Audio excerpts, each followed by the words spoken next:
This is oMLX. It's a very exciting project, which is essentially a specialized inference engine designed to squeeze every last drop of performance out of your Apple silicon. If you're a Mac user, you're going to be very excited about this one. oMLX is essentially attempting to solve the biggest bottleneck we have on local hardware, which is the memory tax. In this video, we'll take a look at oMLX, see how it works, and we'll do a little test run and compare it with one of the heavyweights, LM Studio, to see if this new tool can really be the future of running local AI models on your Mac. It's gonna be a lot of fun, so let's dive into it.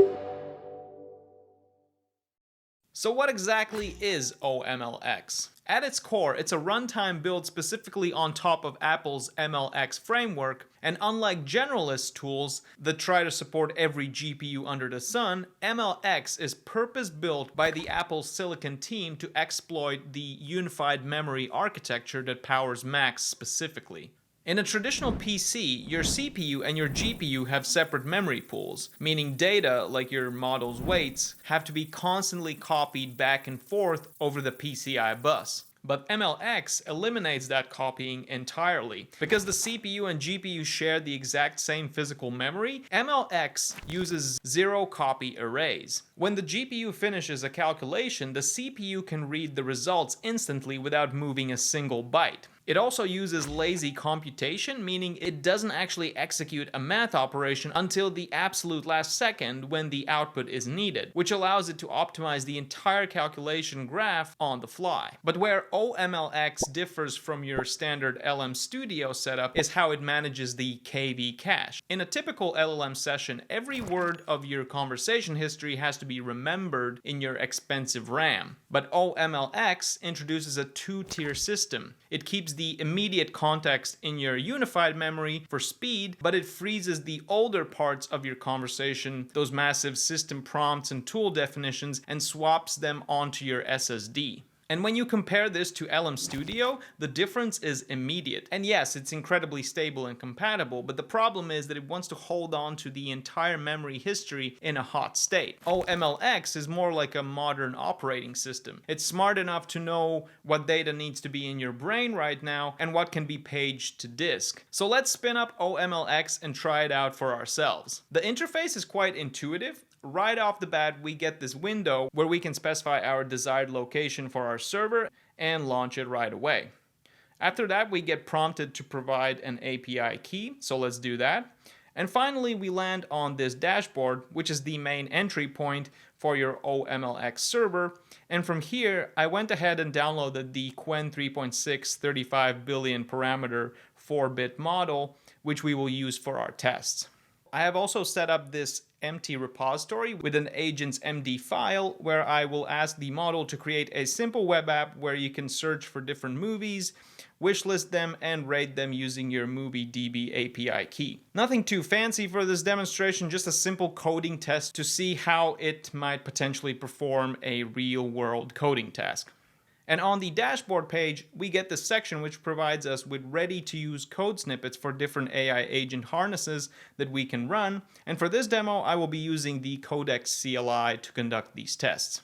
Now, you might be wondering why I'm not just using the official Claude Code CLI for this. Well, the reality is that on a MacBook M2, every token counts. And if you look at Claude's context stats, right out the gate, on a totally blank slate, Claude Code eats up about 16.2K tokens just for its own system prompts and tool definitions. And in a 32K window, this leaves us with only 16K tokens for the actual project, which is tiny when you're building a full stack application. But on the other hand, I found that Codex is much more leaner. It doesn't bloat the base weight of the conversation, which gives us a more generous runway to actually write code before we hit that context ceiling. All right, so now I'm going to launch Codex with this simple command provided here.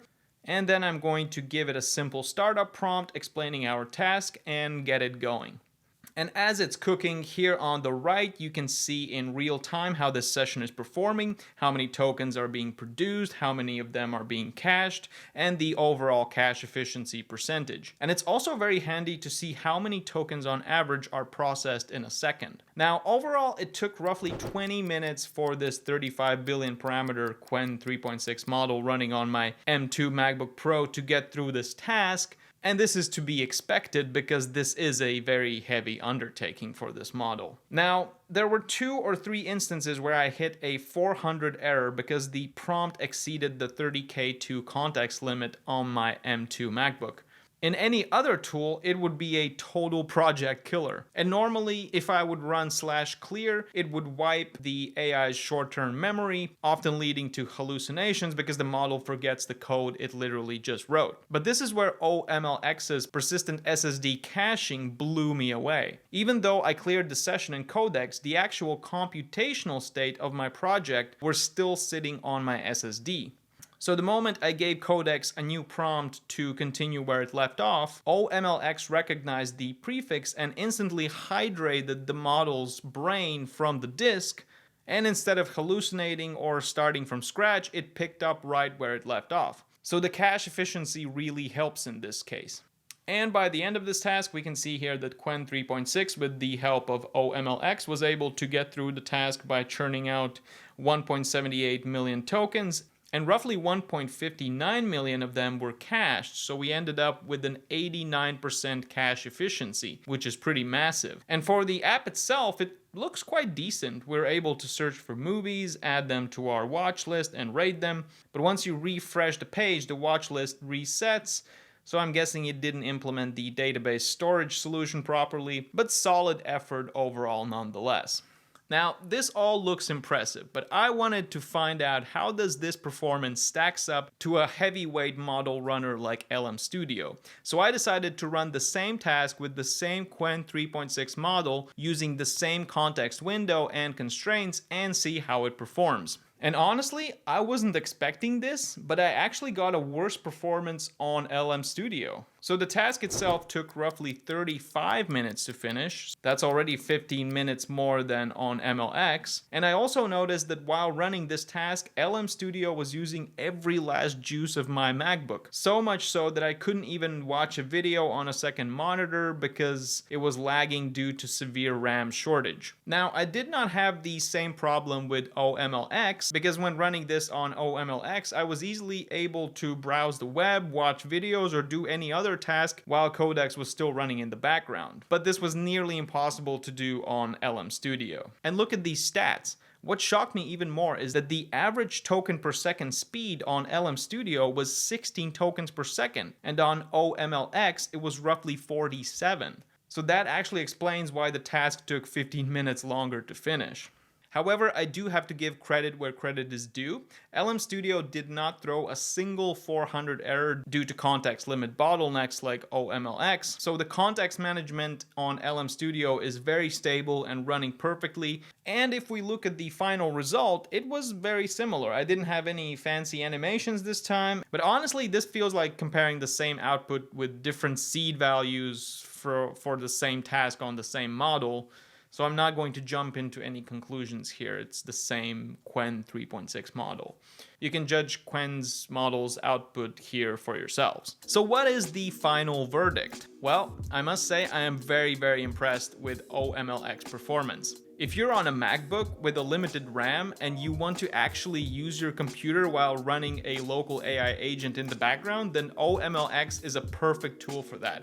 It effectively gives you a RAM extension by utilizing your high-speed SSD combined with that sweet MLX framework that lets us run models more smoothly on Apple Silicon. But yes, the occasional 400 error means that you will have to be more hands-on with it and maybe do a clear command once in a while. But that is the trade-off you get for a 3 times faster generation speed, but I think it is well worth it in this case. So these kinds of projects like oMLX are proving that we don't necessarily necessarily need 128 gigabytes of RAM to run powerful agents, we just need a smarter way to manage the memory we already have on our MacBooks. And we actually ran a survey a few months ago and found out that most of our viewers are Mac users. So I'm actually curious to find out, have you tried oMLX on your own machines? What has been the experience so far? Let us know in the comments section down below. So there you have it, folks. That is oMLX in a nutshell. And folks, if you like these types of technical breakdowns, please let me know by smashing that like button underneath the video, and also don't forget to subscribe to our channel. This has been Andres from BetterStack, and I will see you in the next videos.